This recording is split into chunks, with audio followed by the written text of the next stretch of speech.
ఒకప్పుడు అన్నా హజారే ఉద్యమానికి పెద్ద ఎత్తున మద్దతు. మనం ఒక ఉద్యమానికి మద్దతు ఇచ్చేటప్పుడు దాని రీజను, పాజిబిలిటీ ఆలోచించాలి గదా! నేనైతే అన్నా హజారే ఉద్యమాన్ని వ్యతిరేకించా. ఆయన నిరాహార దీక్ష చేయడానికి గూడా వ్యతిరేకించా. ఎందుకంటే ఆయన చేసిన దీక్ష ఏంటి? లోక్‌పాల్ బిల్లు. ప్రధానమంత్రి, రాష్ట్రపతి ఇట్లాంటి వాళ్ళ పైన ఒక వ్యక్తి. ఎలా? ప్రజల చేత ఎన్నిక కావడం కాదట. ప్రజలే నియమించుకోవాలట ఒక వ్యక్తిని. సాధ్యమా? అసలు ఎవడాడు నియమించడానికి ప్రజల తరపున?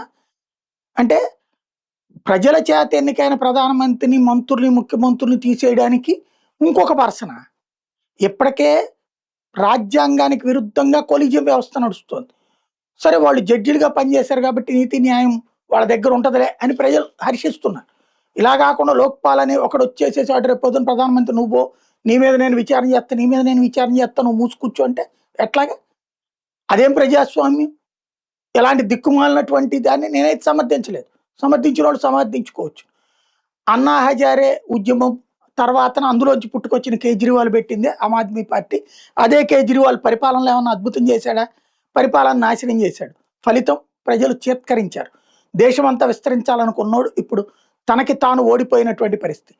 పంజాబ్‌లో రేపటి ఎన్నికల్లో ఓడిపోయిందంటే ఇక దేశంలో ఎక్కడా అధికారంలో లేని పార్టీగా మిగిలిపోతుంది.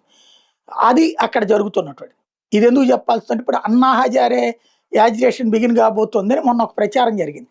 ఎందుకు కాక్రోచ్ జనతా పార్టీ ఒక పక్కన చేస్తుండగా అన్నా హజారే అన్నటువంటి. అన్నా హజారే చేస్తానని చెప్పలా. కానీ కాక్రోచ్ జనతా పార్టీ తరపున అన్నా హజారే చేస్తాడని ఒకవైపు, కాక్రోచ్‌కి వ్యతిరేకంగా బీజేపీ అన్నా హజారేని లేపుతది. కాంగ్రెస్ దించడానికి అన్నా హజారే ఆ రోజున ఉద్యమం చేశాడు. ఆ తర్వాత బీజేపీని ఒకటన్నా అడిగాడా అన్నటువంటిది మరొక పాయింట్.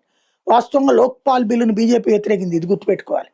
కాంగ్రెస్ అనుకూలమని మాట్లాడి అనవసరంగా చేయగార్చుకుంది. బీజేపీ నిర్మోహమాటంగా మేము అట్లాంటి దాన్ని సమర్థించబోమని తేల్చెప్పింది.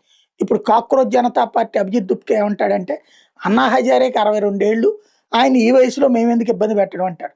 ఏమన్నా సోనం వాంగ్‌చుక్ ఏమన్నా కుర్రోడే ఏంది? ఆయనకి రేపు మాపు అదే ఏజ్ రాబోతుంది. సమస్యల్లో ఏంటంటే ఇక్కడ ఎవడికి వాడు మా నాయకుడు గొప్ప, మేం చేసేవాడు గొప్ప అన్నటువంటిది తప్పించి సరైనటువంటిది ఉందా అంటే మోడీ వ్యతిరేకత, బీజేపీ వ్యతిరేకత, జాతీయవాద వ్యతిరేకత, హిందుత్వ వ్యతిరేకత అన్నటువంటి ఇప్పుడు ఉద్యమాలకి లక్ష్యం. ఆ రోజున జరిగినటువంటి ఉద్యమాలలో దారి తప్పిన ఉద్యమాలు అన్నటువంటిది కీలకం.